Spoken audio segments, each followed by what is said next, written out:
351 306 354 ఇప్పుడున్న కొత్త పాఠ్య పుస్తకంలో, ఇంతకు ముందున్న పాఠ్య పుస్తకంలో 351, అంతకు ముందుదైతే 306 క్రీస్తు సర్వాధికారి.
బంగారు మాట, బంగారు మాట, బైబిల్లో మాట, యేసు మాట. బైబిల్ ఉన్నవారు బైబిల్ పైకెత్తి బైబిల్ పాటలు పాడండి.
యోగ్యమైన రీతిలో మనం బాలలో పాల్గొనే మనకు లూకా సువార్త 24వ అధ్యాయం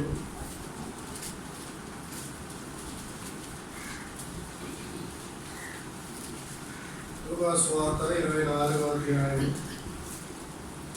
13 నుండి మనం 21 వచనాలు మనం మార్చి చదువుకుంటాం. 13 నుండి 21 వచనాలు మనం మార్చి చదువుకుంటాం. లూకా సువార్త 24వ అధ్యాయం 13 నుండి 21 వరకు మార్చి చదువుకుంటాం. ఇదిగో ఆ దినమందే వారిలో ఇద్దరు యెరూషలేమునకు ఆమడ దూరమున ఎమ్మాయి అను ఒక గ్రామమునకు వెళ్ళుచు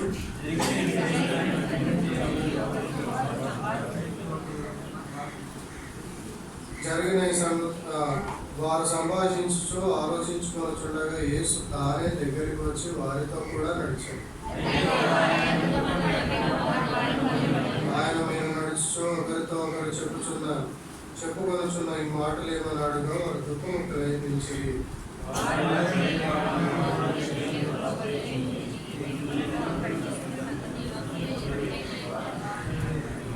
ఆయన అవి ఏవని వారిని అడిగినప్పుడు వారు నజరేయుడైన యేసును గురించిన సంగతులే.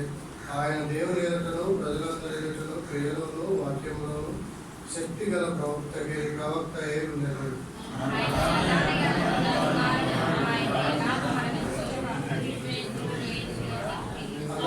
అందరం కలిసి చదువుకుంటామండి. 21 వచనం. ఇశ్రాయేలు విమోచనము వాడు నిరీక్షించింది ఇదిగాక ప్రార్థన చేసుకుంటామండి. మా ప్రేమ గల పరలోకపు తండ్రి, గొప్ప జీవం గల తండ్రి, ప్రభావ మరి నేను కూడా ఈ మధ్యాహ్న సమయంలో ఈ మందిరావరణంలో విమోచింపబడిన బిడ్డలతో కలిసి ఆరాధించగలిగే గొప్ప బాధ్యతను నాకు ఇచ్చినందుకు వందనాలు. ప్రభావ మరి పరలోకంలో దేవదూతలు కోటాను కోట్ల దూతలు పరిశుద్ధుడు అని మాదక రాత్రి పౌరులు నేను ఆరాధిస్తున్నాను. కానీ ప్రభావ మరి ఈ లోకంలో ఆయా భాషలను ఆయా జాతులను ఆయా వంశంలో నుండి నేను ఎరగకపోయినా మరి నన్ను రక్షించుకున్నారు. ఈ లోకానికి వచ్చి ఒక రాజులను యాజకుడిగా చేసుకున్నందుకు, దేవుని రాజ్యంలో యాజకుడిగా చేసుకున్నందుకు మీకు ఎంతో వందనం చెల్లించుకుంటూ నేను స్థుతిస్తూ ఆరాధిస్తున్నాను. చదవబడిన వాక్య భావం ద్వారా నాతో మాట్లాడు ప్రభావ. మరి నువ్వు చనిపోయి తిరిగి లేచిన తర్వాత ప్రభావ మరి ఇటువంటి సంగతులను మేము కూడా ఈ లోకంలో చూసుకుంటున్నాం, భయపడుతుంటున్నాం. మమ్మల్ని కూడా జ్ఞాపకం చేసుకోండి. ఈ చదవబడిన వాక్య ద్వారా భాగం ద్వారా నాతో మాట్లాడండి. మీ సందేశాన్ని మాకు విడుదల దయచేసి అయ్యకుడను నాకు కూడా అయ్యకుడైన నన్ను కూడా పనికిరాని వాడిన నన్ను కూడా జ్ఞాపకం చేసుకోండి. సమయాన్ని మీ అస్థితలకు చెప్తున్నాను. యేసు ప్రభు నామమున ప్రార్థించి వేడుకుంటున్నాం తండ్రి. ఆమేన్.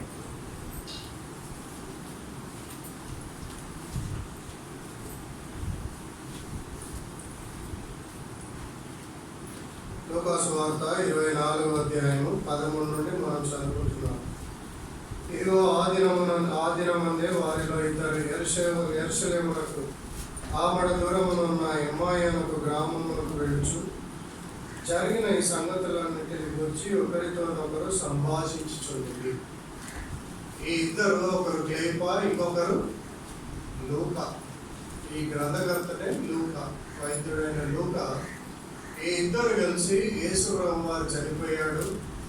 యేసుప్రభు వారు చనిపోయిన తర్వాత ఇంకా మనకి అంత బాధలు, దుఃఖము, ఎక్కడ పడితే అక్కడ విసరగొట్టబడ్డారు. తన జనాంగం అంతా, యేసుప్రభుతో తిరిగిన జనాంగం అంతా విసరగొట్టబడ్డారు, భయపడ్డారు, పారిపోతున్నారు. మాకేమన్నా అవుతుందేమో, ఆయనతో తిరిగినాము, ఆయన సిలువ వేసినారు, ఆయన చంపినారు, ఆయన్ని కొట్టినారు, ఆయన అవమానించినారు, ఆయన్ని హేళన చేసినారు, ఆయనని దుమ్ము పోసినట్టు ఎవరు ఇష్టానుసారంగా కొట్టినారు. ఈ సమయంలో మమ్మల్ని కూడా కొడతారేమో, మమ్మల్ని కూడా వెలివేస్తారేమో, మమ్మల్ని కూడా ఈ విధంగా చేస్తారేమో, మా మధ్యలో యేసుప్రభు వారు లేడని చాలా దుఃఖంతో, బాధతో వీళ్ళు యెరూషలేములో క్షేమంగా ఉన్నారు, సంతోషంగా ఉన్నారు. ఎటువంటి బాధలు లేవు, ఎటువంటి ఏడుపులు లేవు యెరూషలేము. ఇటువంటి సమయంలో వీళ్ళు యెరూషలేము నుండి బయటికి వెళ్తున్నారు.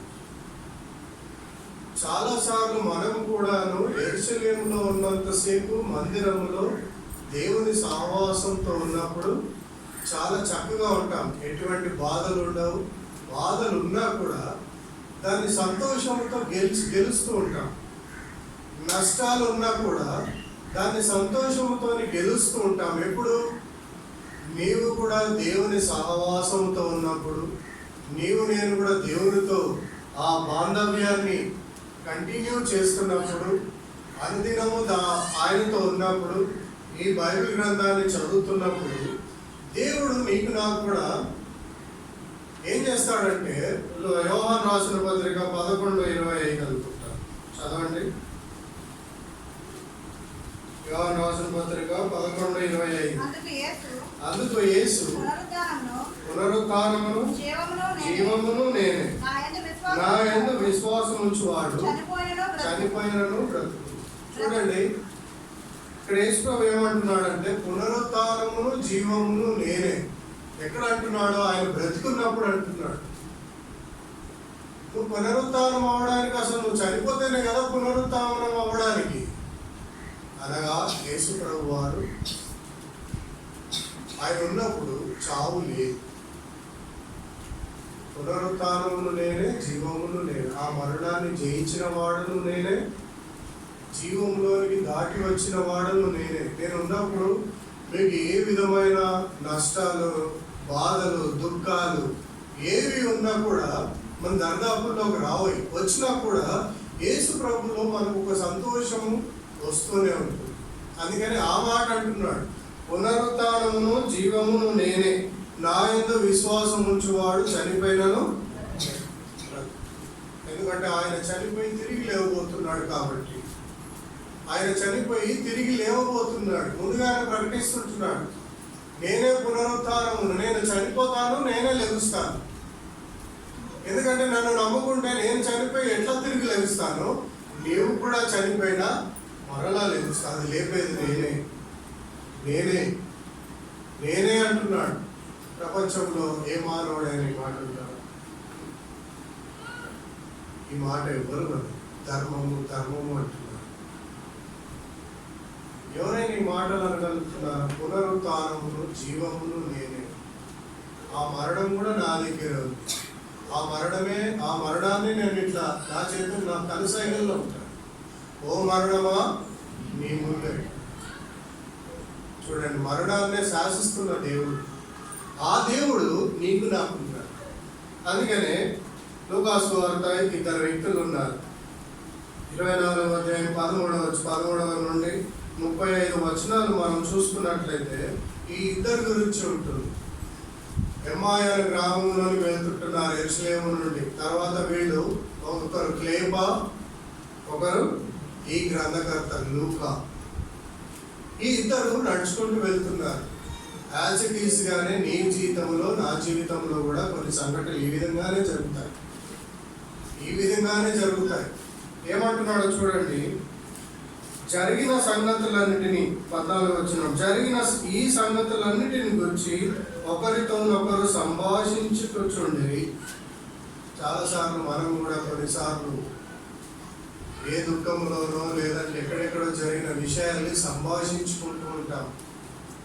అప్పుడు అలా ఉండింది, ఇప్పుడు ఎలా ఉంటున్నారు, అప్పుడు అలా ఉన్నారు, ఇప్పుడు ఎలా ఉన్నారు, ఎట్లా దీనివల్ల ఎట్లా మనకు ఎవరు ఓదారుస్తారు, అందరూ విడిచి వెళ్ళిపోతున్నారు, మరి నేను ఎలా ఉండాలా, మేము ఎలా ఉండాలా, నన్ను దీంట్లో నుండి దాటించేది వారు ఎవరు, మరి నేను ఉద్యోగం కోసం ప్రయత్నం చేస్తున్నాను, నేను వివాహం కోసం ప్రయత్నం చేసుకుంటున్నాను, నేను ఉన్నత చదువుల కోసం ప్రయత్నం చేసుకుంటున్నాను, నేను బయట దేశాలకు వెళ్ళి నేను చదువుకోవడానికి ప్రయత్నం చేసుకుంటున్నాను.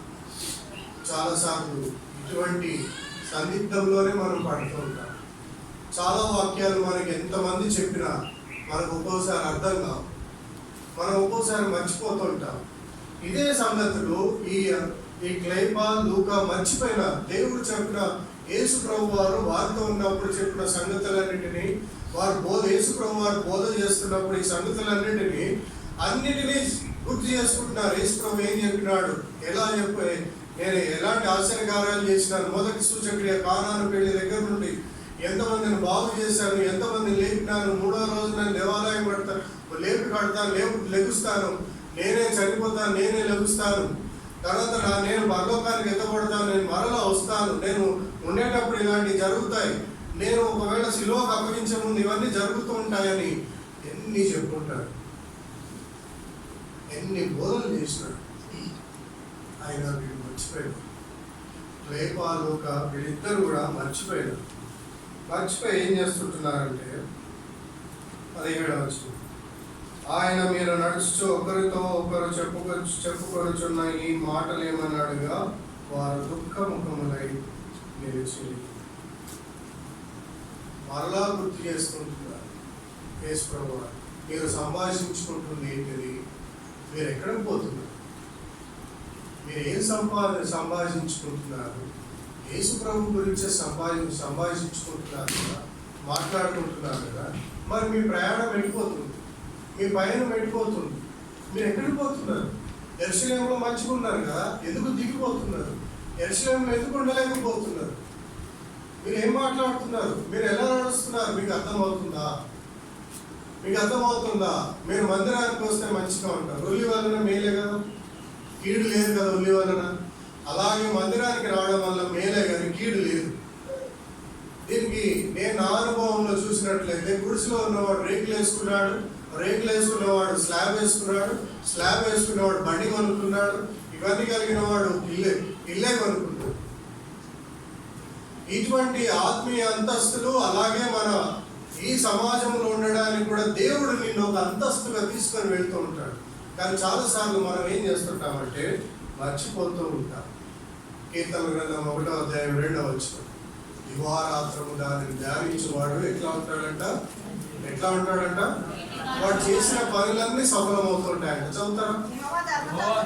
యెహోవా ధర్మశాస్త్రమునందు ఆనందించుచు దివారాత్రము దానిని ధ్యానించువాడు ధన్యుడు. అట్లనే కింద వాగ్దానం, అతడు నీటి కాలువలో ఎవరನ್ನು నాటబడినదై ఆకు వాడక తన కాలమును. చూడండి, చాలాసార్లు ఈ బైబిల్ గ్రంథాన్ని మనం చదవం, అందుకే మనం సఫలీకృతం అవ్వడం. ఈ బైబిల్ గ్రంథాన్ని మనం పఠించం, అందుకని మనకు జరిగే పనులు అవ్వవు. దేవుడు ఏమంటున్నాడు, ఈ గ్రంథాన్ని దివారాత్రం చదువు, అప్పుడు నువ్వు ఆకు వాడక అంటే పచ్చగా ఉంటున్నావు. కీర్తనల గ్రంథం 90లో అనుకుంటాను, ఆకు అప్పుడే పుడుతుందంట, మధ్యాహ్నం బాగుంటుంది, సాయంత్రము ఎండిపోతుంది గడ్డి. అంటే నీ లైఫ్ నా లైఫ్ ఎంతో తెలుసా? 24 hours కూడా కాదు. చూడండి వాక్యం 90 కీర్తనలు సమయన వలద చేతనైనప్పుడు ఆ, నిర్వాహం పారగొట్టవేయగా ప్రొద్దున అది మొత్తం చిగురించును. ప్రొద్దున అది మంచు చిగురించును, సాయంకాలం అది కోయబడి వాడబారును. సాయంకాలమున అది కోయబడి వాడవారు. అంటే మన లైఫ్ 24 hours కూడా కాదు. పొద్దున అంటే 6ంటికి అనుకోండి, సాయంత్రం 6. మన లైఫ్ ఎంత? 12 గంటలే. రాత్రి మనది కాదు, రాత్రి నీది నాది కాదు.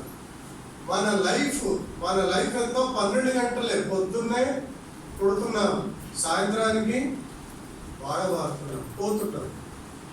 చూడండి, మన లైఫ్ని, మన జీవితాన్ని జ్ఞాపకం చేసుకుంటున్నాడు. 12 గంటల జీవితమే మనది, రాత్రి నీది కాదు. అనగా రాత్రి పడుకొని నేను పొద్దున్నే కళ్ళు తెరిచి నేను నా స్కూల్కి వెళ్తాను, నా కాలేజ్కి వెళ్తాను, నా ఉద్యోగానికి వెళ్తానని, నా వ్యాపారానికి వెళ్తాను, నా పొలానికి వెళ్తానని ప్రపంచంలో ఏ మానవుడన్నా అన్నాడా? ఇంతవరకు ఏ మానవుడు అనలేదు. నువ్వు ఉదయకాలము నీవు నేను కళ్ళు తెరవడమే ఒక మిరాకిల్.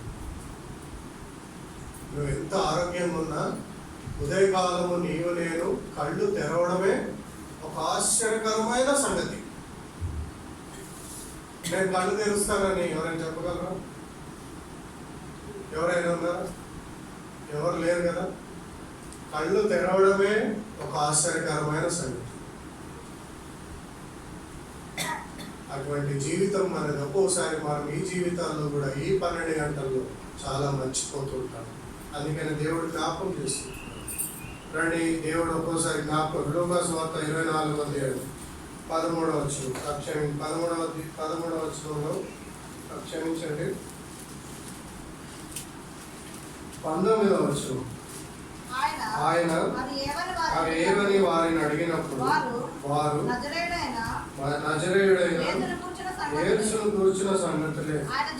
చూడండి, మనం కూడా చాలా సార్లు యేసు ప్రభు గురించి చెప్తూ ఉంటాం.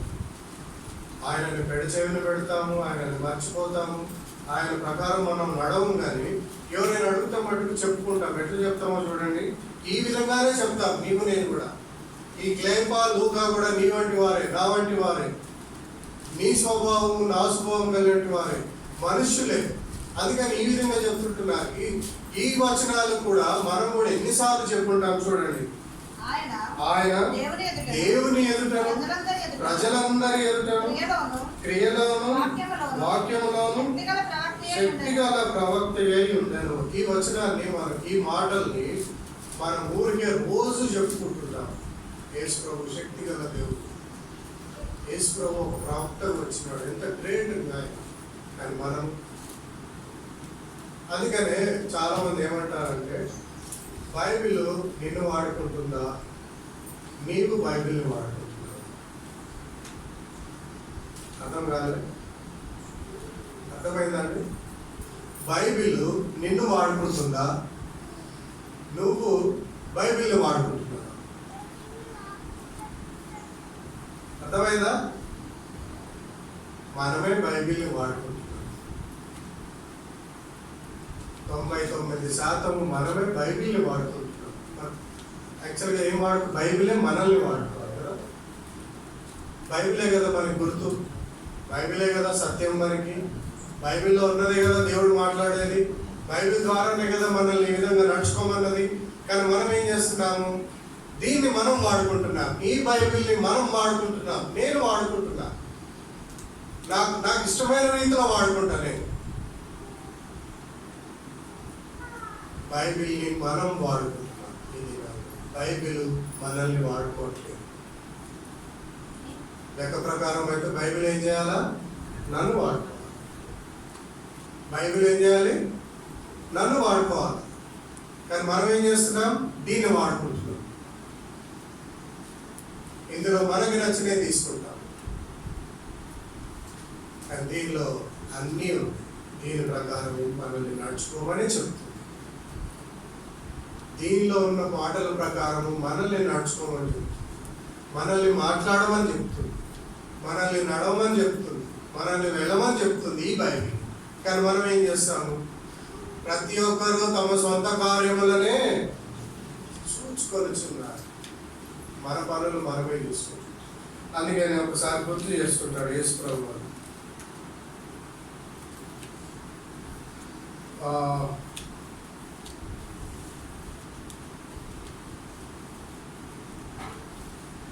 యేసు ప్రభు వారు ఆ మాటలు ఎందుకు గుర్తు చేసినాడంటే ఆదికాండము 3వ అధ్యాయం 15వ వచనం.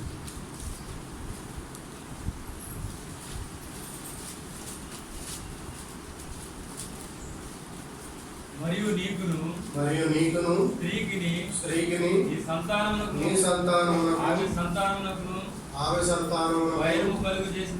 వైరము కలుగజేసి అది నిన్ను తల మీద కొట్టును. ఈ ప్రవచన వాక్యాన్ని యేసు ప్రభు గారు గుర్తు చేసుకుంటున్నారు. ఇవన్నీ నేను చెప్పాను కదా మీకు, నేను ఈ లోకంలో ఉన్నప్పుడు చెప్పాను కదా, గుర్తు చేసుకుంటున్నాను. నేను వస్తాను, చనిపోతాను, తిరిగి లేస్తాను, ఇదిగో నేనే అని చెప్పి ఈ ప్రవచన వాక్యాలన్నీ చెప్తున్నాను కదా, నేనే చెప్తున్నాను కదా. ధర్మశాస్త్ర గ్రంథం మీకంటే ముందున్నవాడు చెప్పినారు కదా, బాప్తిజం ఇచ్చి యోహాను చెప్పినాడు కదా, అందరూ చెప్పినారు కదా. రాబో తరములలో ఒకరు యూదా గోత్రం నుండి వస్తున్నాడు అని చెప్పిన నేనే కదా, ఇవన్నీ చెప్పినాను కదా, శిలువ వేయబడతానని చెప్పినాను కదా. మీరు మర్చిపోయినారా? గుర్తు చేసుకుంటున్నాను. ఇంకో వచనం కూడా ఉందండి. ఆదికాండము 12వ అధ్యాయము 17వ అధ్యాయం 7వ వచనం. ఆదికాండము 17వ అధ్యాయం 7వ వచనం. నేను నీకును నీ తర్వాత నీ సంతానమునకు దేవుడనై ఉండునట్లు నాకును నీకును నీ తర్వాత తరములలో నీ సంతతికి మధ్య నా నిబంధనను స్థిరపరచగలను. ఇటువంటి వాక్యాలన్నీ యేసు ప్రభు వారి గురించిన వాక్యాలు. నీ సంతతికి నా సంతతికి నా నిబంధన ఒకటి స్థిరపరుస్తానంటున్నాడు దేవుడు. ఈ ప్రవచన వాక్యాలన్నీ గుర్తు చేస్తుంటున్నాడు. మన జీవితాల్లో కూడా ఈ క్లైమా లూకా వలె ఎంత చదువుకున్న వారమైనప్పటికీ, లూకా వైద్యుడు కదా, ఎంత చదువుకున్న వారమైనప్పటికీ, ఎంతో జ్ఞానం కలిగిన వారమైనప్పటికీ ఒక్కోసారి మర్చిపోతూ ఉంటాం, ఒక్కోసారి రాలేకపోతూ ఉంటాం, ఒక్కోసారి ఆ దుఃఖం వచ్చినప్పుడు, నష్టం వచ్చినప్పుడు దూరంగా వెళ్తూ ఉంటాం. చూడండి, కానాను దేశాన్ని వేగుల వారిని పంపించాడు. ఎంతమందిని పంపించాడండి? 12 మందిని కదా. 12 మందిని వేగుల వారిని పంపించి చూడమన్నాడు. ఏం జరుగుతుందో చూడండి. దానిలో 10 మంది ఏం చేస్తారు? నిరుత్సాహపరిచే న్యూస్ చెప్తారు. మనం వారిని గెలవలేము, వారు ఆజానుభావులు, వారితో మనం కొట్లాడలేము, జయించలేము, వారు చాలా కట్టుదిట్టంగా ఉన్నారు, చాలా ఎత్తులో హైట్లో ఉన్నారు, వాళ్ళని మనం ఏ విధంగా కూడా జయించలేము, వారి దగ్గర అటువంటి ఆయుధాలు ఉన్నాయి, వారు ఒక్కడు 10 మందిని కొట్టే బలం కలిగి ఉన్నారు, శక్తి గలవారు. కానీ ఇద్దరు ఏం చెప్తారు? మనం జయించలేము. మన జీవితాల్లో కూడా చాలా మంది చేయలేవు, రాలేవు, పోలేవు, నువ్వు పొందలేవు, నీకు రాదు, నువ్వు గెలవలేవు, ఇవన్నీ చెప్తారు. చాలా తక్కువ మంది నీ దేవుడు ఉన్నాడు, మన దేవుడు ఉన్నాడు, నువ్వు గెలుస్తావు, నీకు ఆ ఉద్యోగం వస్తుంది, నీ పొలం పంట పడుతుంది. చాలా తక్కువ మంది చెప్తారు. చాలా మంది నిన్ను డిస్కరేజ్ చేస్తారు. నువ్వు చదవలేవు, ఆ కాలేజీలో సీట్ రాదు, నీకు చాలా కష్టం రా, చాలా ఇబ్బంది పడతావు, అందులో ఇబ్బంది, ఇందులో ఇబ్బంది 10 మంది చెప్తారు. కానీ ఇద్దరు ఏం చెప్తారు? ఏం కాదు, నీ దేవుడు నీకు ఉన్నాడు, నా దేవుడు ఏదైనా జయించగలడు. చాలా తక్కువ మంది చెప్తారు. 10 మంది చెప్పే మాట వినకండి. 10 మంది నిన్ను నిరుత్సాహపరిచే మాటలు చెప్తారు. కానీ ఇద్దరు ఒకరు ఏం కాదు, నీకు నీ దేవుడు ఉన్నాడు, మన దేవుడు. తక్కువ మంది మాటలు చెప్పే మాటలు లేవు. దాంట్లో దేవుని యందు విశ్వాసం ఉంచగల దైవ సేవకులు, లేదంటే ఎల్డర్స్, కొంతమంది మాట, అందరూ కాదు, కొంతమంది వెళ్ళలేవయా, నువ్వు చేయలేవయా, నీకెందుకయా, నీకు సరిపోతుందా, నీకు అంత స్తోమత ఉందా, ఇవే చెప్తుంటారు. నీకు అందులో పెడితే ఉద్యోగం రాదు, ఈ కాలేజీలో పెడితే సీట్ రాదు. 10 మంది చెప్తారు, ఇద్దరేం చెప్తారు? ఏం కాదు, నీ దేవుడు ఉన్నాడు, నా దేవుడు ఉన్నాడు, వెళ్ళు, దాన్ని జయించగలవు. ఇది నీ దేవుడు, నా దేవుడు, ఈ విధంగా. అందుకనే ఈ విధంగా వెళ్తుంటారు. అదే 2 సమూయేలు గ్రంథము 17వ అధ్యాయము 7వ అధ్యాయం 12వ వచనం. 2 సమూయేలు గ్రంథము 7వ అధ్యాయము ఈ దినములు సంపూర్ణములన్నట్టు ఈ దినములు సంపూర్ణమగునట్లు 2 సమూయేలు 7:12. అదేనా? ఈ దినములు సంపూర్ణములన్నట్టు నీవు నీ పితరులతో కూడా నిద్రించిన తరువాత నీ గర్భములో నుండి వచ్చిన నీ సంతతిని హెచ్చించి రాజ్యమును అతనికి స్థిరపరచదు. చూడండి, ఈ ప్రవచన వాక్యాలని యేసు ప్రభు వారు క్లేఫా, లూకాకి గుర్తు చేస్తూనే ఉన్నారు. ఆ సంతతిలో నుండి నేను వస్తాను, నాకు రాజ్యం ఉంటుంది, ఆ రాజ్యంలో మీరందరూ ఉంటారు అని గుర్తు చేస్తూనే ఉన్నారు. ఆయన గుర్తుపట్టలేదు. అందుకనే మనకు కూడా చాలా మీటింగ్స్ ఉంటాయి. ఆదివారం 2 వర్తమానాలు, సిస్టర్స్ ఉపవాస కోడిక, సంఘ ప్రార్థన, యానివర్సరీస్, యూత్ రిట్రీట్స్, ఉపవాస కోడికలు, స్పెషల్ మీటింగ్స్ ఎన్నో జరుగుతుంటాయి. కానీ మనం కూడా ఈ క్లేపా, లూకా లాగా వెళ్ళిపోతూ ఉంటాం. ఎన్ని గుర్తు చేసినా సరే మన ఆలోచన తీరులోనే వెళ్తూ ఉంటాం. ఈ ఇద్దరు ఆలోచనల ప్రకారం మనం లేమా? ఈ ఇద్దరు ఆలోచనల ప్రకారం మనం భయపడలేదా? ఈ ఇద్దరు ఆలోచనల ప్రకారం నన్ను ఏమన్నా అంటారేమో ఈ లోకంలో అని చెప్పి దూరంగా వెళ్ళలేదా? ఈ ఇద్దరు ఆలోచనలు నీకు నాకు కూడా కలిగే ఉంటుంది.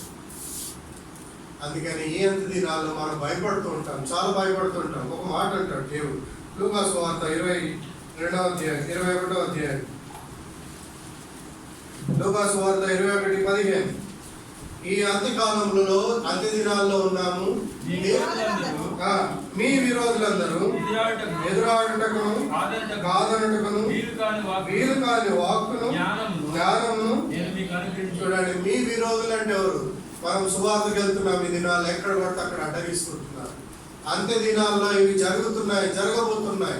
రాజ్యం మీదకి రాజు 10వ వచనం నుండి చూస్తూ మనకు తెలిసిపోతుంది. బలత్కారంగా పట్టుకుంటున్నారు, కొడుతున్నారు, తిడుతున్నారు, ఇష్టానుసారం.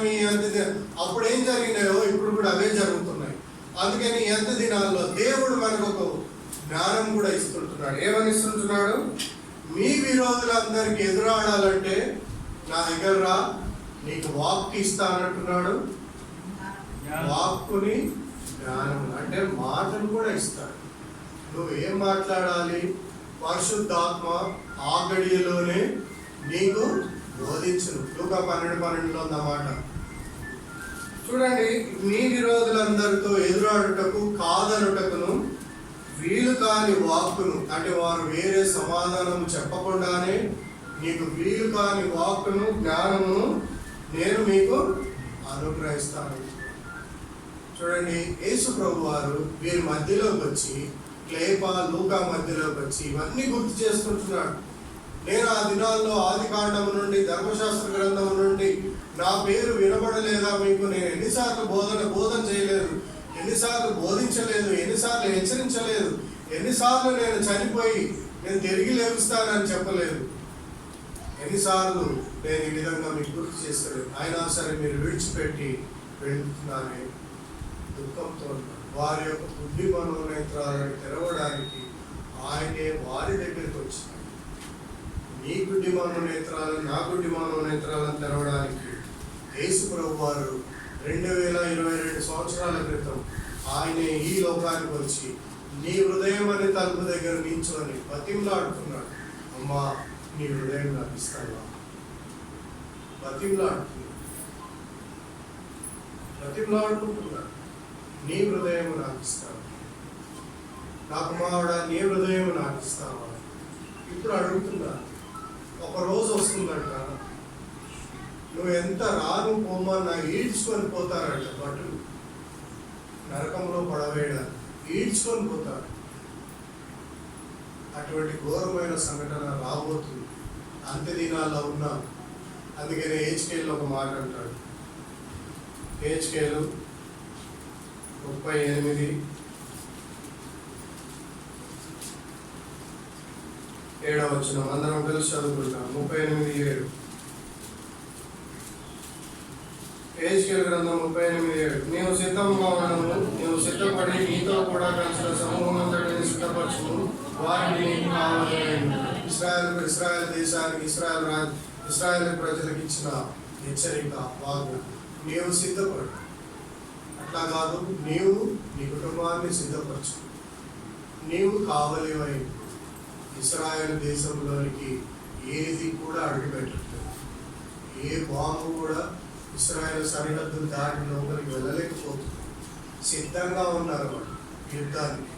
మరి నీ సంగతి నా సంగతి సిద్ధపడుతున్నావా? నీవు నీ కుటుంబం సిద్ధపడిందా? అదే మాట ఉంది ఇక్కడ 38:7. నీవు సిద్ధంగా ఉండు. నీవు సిద్ధపడి ఏం చేయాలంట? నీతో కూడా కలిసిన సమూహం అంటే నీ కుటుంబం. తర్వాత నీవు వారికి కావలివై దేవుని మాటలు చెప్తూనే ఉన్నా.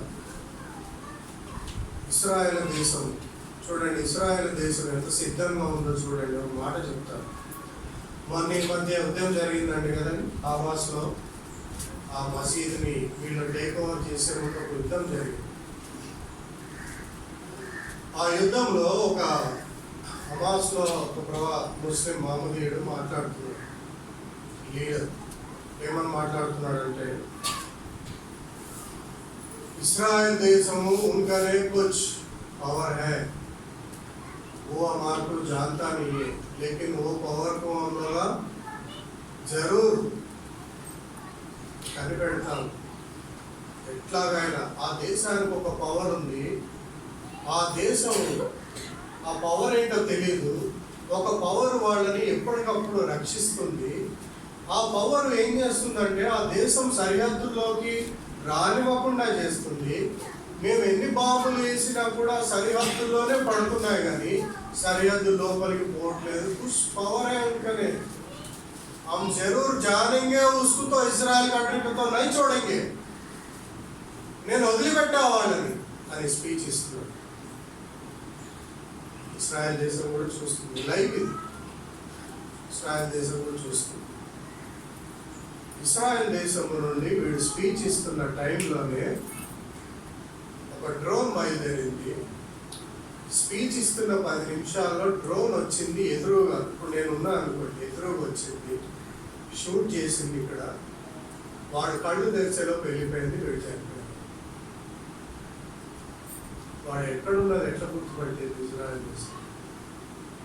డ్రోన్ ఎలా వచ్చి ఉంటుంది, ఎంత ఫాస్ట్గా వచ్చి ఉంటుంది. ఒక దేశం నుండి ఇంకో దేశానికి డ్రోన్ వచ్చింది, ఎదురుగా నిలబడేది, ఎదురుగా ఇట్లా కాల్ చేసింది, వెళ్ళిపోయింది. కళ్ళు తెరిచే లోపు ఆ డ్రోన్ మాయమైపోయింది, కనపడింది. అందుకనే దేవుడు ఒక మాట విన్నపం చేసినాడు. నీకు నాకు కూడా విన్నపాలు ఉంటాయి, ప్రార్థన విన్నపాలు. మనకు కూడా విన్నపం ఇచ్చింది, దేవుడు కూడా ఇచ్చింది. ఏమని? యెరూషలేము క్షేమం కొరకు అది దేవుడు ఇచ్చిన విన్నపం. చూడండి, దేవునికి విన్నపం, మరి మనకి ఎన్ని విన్నపాలు ఉన్నాయి. యెరూషలేము క్షేమం కొరకు ప్రార్థన చేయాలి. ఆయన ఇల్లు, నీ ఇంటి మీదకి నువ్వు ఎవరిని రానికుండా చేస్తావు కదా, అలాగే ఆయన ఇంటి మీదకి వస్తే వారు ఏమనుకుంటారా? ఆ యెరూషలేములో నీవు నేను ఉండబోతున్నాను. క్షేమకరమైన ఇల్లు, సంతోషంతో ఉండగలిగే ఇల్లు, ఆ ఇంటిలో నువ్వు ఉండబోతున్నావు. అందుకని దేవుడు మనకి ఎన్నిసార్లు చెప్పినా, యేసు ప్రభు కూడా వీళ్ళని తిట్టిండు. చూడండి, లూకాసు వార్త 24వ అధ్యాయం. భరించలేక ఇన్ని చెప్తున్నా, ఇన్ని వెధవులకి బుద్ధి లేకుండా ఇన్నిసార్లు చెప్పిన యేసు ప్రభు వారి కోపం వచ్చి తిట్టినాడు. ఏమో ఇక్కడ తిట్టినాడు? అందుకు ఆయన అవివేకులారా, ప్రవక్తలు చెప్పిన మాటలను విని నమ్మని మందమతులారా. చాలు. అవివేకులారా, మందమతులారా. యేసు ప్రభు వారి కూడా కోపం వచ్చేసి, ఎన్నిసార్లు చెప్పాలంటే మీకు, ఎన్నిసార్లు చెప్పాలా? నేనున్నా కదరా, నేను చనిపోతాను, తిరిగి లభిస్తాను, నేను ఎంతమందిని బాగు చేశాను, ఎన్ని పెళ్లిళ్ళల్లో ఎంతగానో చేశాను, ఇవన్నీ ప్రవక్తలు చెప్పినవే కదా, ఆ సూచక్రియలు చేశాను కదా, ఎంతమందిని ఈ విధంగా చేశాను, ఆయన మీరు దారిని రావట్లేదా? ఇన్ని మాటలు గుర్తు చేసినా నేనే ఆయన గుర్తుపట్టట్లేదా? మీరు నేనే గుర్తు చేస్తున్నారా? నేనే గుర్తు చేస్తున్నా, ఇంకా మీరు గుర్తుపట్టట్లేదా? ఇంకెంతకాలం? అప్పుడు కోపం వచ్చింది. అవివేకుల మందమవుతున్నారు. ఇదేదో ఆషామాషిగా తెలుగు పదాల్లో ఉన్నాయి కదా అనుకోకండి. తెలుగు పదాల్లో ఉన్నాయి కదా అనుకోకండి. హైదరాబాద్ భాషలో చెప్పాలంటే అవివేకుల అన్నదానికి అవలగానువా అంటారు. క్షమించండి, తిడతారు అక్కడ, ఇట్లనే తిడతారు. అవివేకి అని వాళ్ళని తిట్టండి, వాళ్ళు నవ్వుకుంటారు. అవలగాను అంటే మటుకు కోపం వస్తుంది. సరే, మందమతులారా అంటే బేవకూఫ్, చాలా కోపపడే పదాలు ఇవి. బేవకూఫ్ గారి ద్వారా నువ్వు దమాకు లేదా నీకు, అంటే తెలివి లేదా నీకు ఇవన్నీ చేసుకుంటున్నావు? మేము ఆంధ్ర వాళ్ళమే కదా, ఆ భాష అక్కడ అలవాటు. చూడండి, దేవునికి ఎంత చెప్పినా కోపం వచ్చింది. అవివేకులారా, మందమతులారా, ఇన్ని లేఖనాల్లో మోషేయు సమస్త ప్రవక్తలు చెప్పినా గుర్తు చేస్తున్నారు కదా, ఇంకా నన్ను గుర్తుపట్టలేదు, ఇంకా నేను లెగుస్తానని నమ్మకం లేదా? ఇంకా మీరు ఎందుకు తప్పిపోతున్నారు? మీరు ఎందుకు పోతున్నారు? యెరూషలేమును వదిలిపెట్టి ఎందుకు పోతున్నారు? నేను లెగుస్తానని చెప్పాను కదా, నేను వస్తానని చెప్పాను కదా. అప్పుడు వీళ్ళకి తర్వాత రొట్టె విరిచినప్పుడు కళ్ళు తెరవబడ్డాయి. ఇంకొక రెండో భాగంలో యేసు ప్రభు వారు తిరిగి లేచిన తర్వాత చాలా మటుకు స్త్రీల ప్రాముఖ్యంగా తీసుకుంటున్నారు. ఆయన లేచిన తర్వాత మార్క్స్ వార్త కానీ